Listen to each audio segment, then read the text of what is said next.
Chapter 14 Ethnographic Research by John Creswell. Ethnographic design is a qualitative research procedure for describing, analyzing, and interpreting a culture sharing group's shared pattern of behavior, beliefs, and language that develop over time. The central of this definition is culture.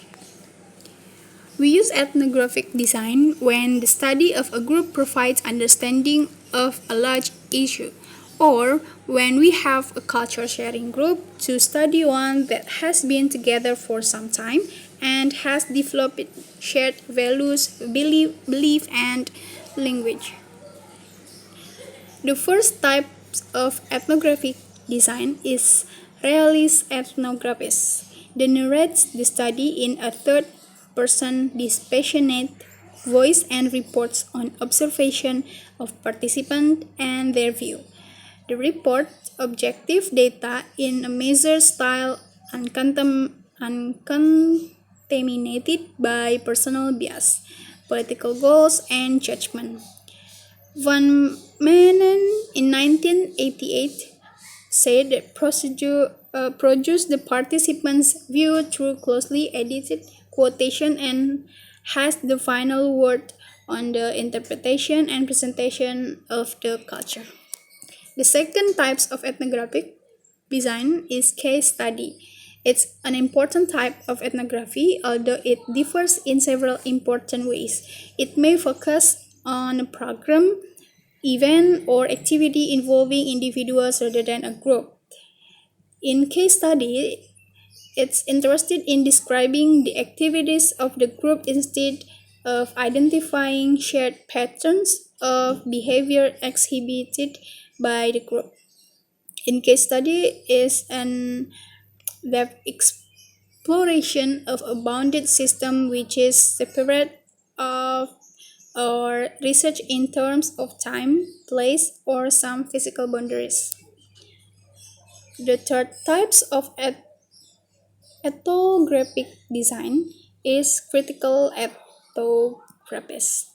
the type of ethnographic research in which the author is interested in advocating for the emancipation of groups marginalized in our society. Thomas, 1993.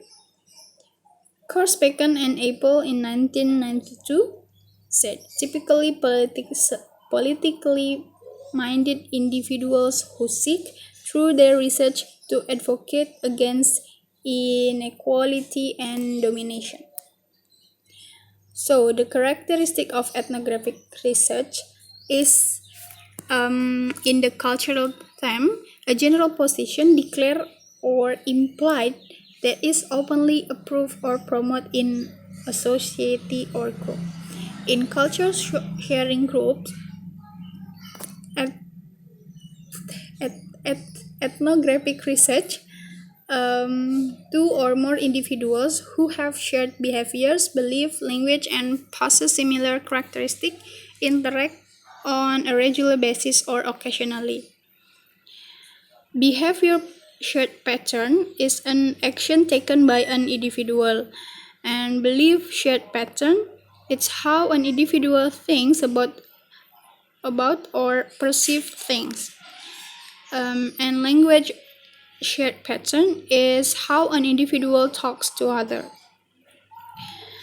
Next, the framework of ethnographic research is a study the located and participants' pattern. Emic data is supplied by a participant in a study, first-order concept. Ethic data, the ethnographer's interpretation of the participant perspective is a second-order concept. And negotiation data agreed by the participant and the researcher. Next, it's about description, theme, and interpretation. Description here means a detailed rendering of individual and scene to depict what is going on in the culture sharing group.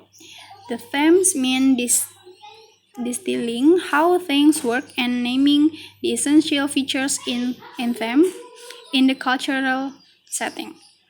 Interpretation means consisted of the authors reflecting on the difference between exclusion in a non-family setting and unconditional acceptance in family. Okay, this is the steps of conducting an ethnography. First step is identify your intent, the appropriate design, and how the intent relates to your research problem. Second one is discuss how you plan to receive approval and gain access to study sites and participants. The third step is collect appropriate data emphasizing time in the field, multiple sources of information, and collaboration. Fourth, analyze the interpret your data within a design. And next, write and report your research consistent with your design. How to evaluating an ethnography? We have to identify a culture sharing group or case to study, focus on a cultural concept, provides evidence to show how this group has shaped patterns, engage in fieldworks and gather the evidence, show an analysis through a detailed description of the culture sharing group, context, themes, and interpretation, and portrays the reflection of the researcher's role and how their personal backgrounds or characteristics shape the account that they report. Cool, so that's all about the chapter 14, and thank you.